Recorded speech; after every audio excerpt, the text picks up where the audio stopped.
విశ్వాసఘాతకులైరి. జాగ్రత్తగా ఉంది. వారు తిరుగుబాటు చేసి, ఎవరు వారు? ఇశ్రాయేలీయులు. ఈ మాట ఎవరు చెప్తున్నాడు? ఇర్మియా చెప్తున్నాడు. ఎవరండి ఈయన? ఇర్మియా చెప్తున్నాడు. ఇర్మియా ఏం చెప్తున్నాడు? నా ప్రజలు, దేవుని ప్రజలు తిరుగుబాటు చేశారు. ఎవరి మీద చేస్తారు? పిల్లలు ఎవరి మీద తిరుగుబాటు చేస్తారండి? స్ట్రైకులు చేస్తారు, ధర్నాలు చేస్తారు కదా. ఎవరి మీద? తల్లిదండ్రుల మీద. వీళ్ళు ఎవరి మీద చేశారు?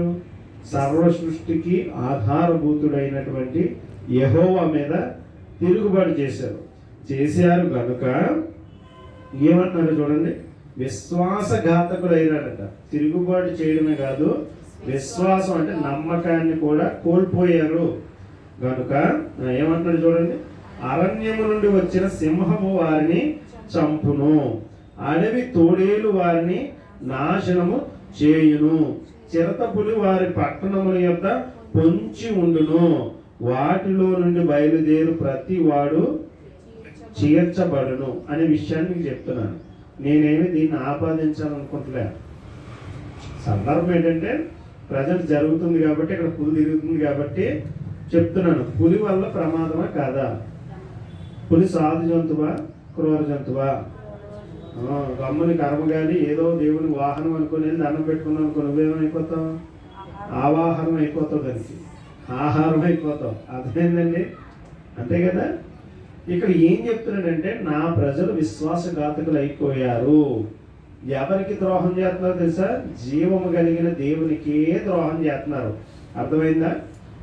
ఇప్పుడు నేను చెప్పొచ్చేది ఏంటంటే, ఇది ఎవరి గురించి చెప్తున్నారు అంటే, ఈ యొక్క ఇర్మియా గ్రంథం క్రీస్తు పూర్వం 7వ శతాబ్దంలో ద్వితీయార్థంలో రాయబడిందండి. ఓకేనా? ఇర్మియా ఎందుకు రాస్తున్నాడు అంటే, ఇది బబులోను రాజు అయిన నెబుకద్నెజరు యెరూషలేం పైకి, దేవాలయం పైకి దాడి చేసి చెర నుండి వీళ్ళందరినీ చెరకు తీసుకుపోతాడని చెప్పడం ఈ గ్రంథంలో ముఖ్యమైన ఉద్దేశం. అర్థమైందండి? ఇప్పుడు చెప్తాను మీకు, వాక్యంలోకి మనం వెళ్దాం. వారు తిరుగుబాటు చేశారు. మనం కూడా తిరుగుబాటు చేసాం స్వాతంత్రం రావాలని. చేసామా చేయలేదా? ఎందుకు కావాలి స్వాతంత్రం?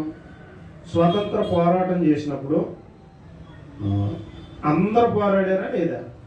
అందరూ ఎవరికి వారు శక్తి వంచన లేకుండా పోరాడారు.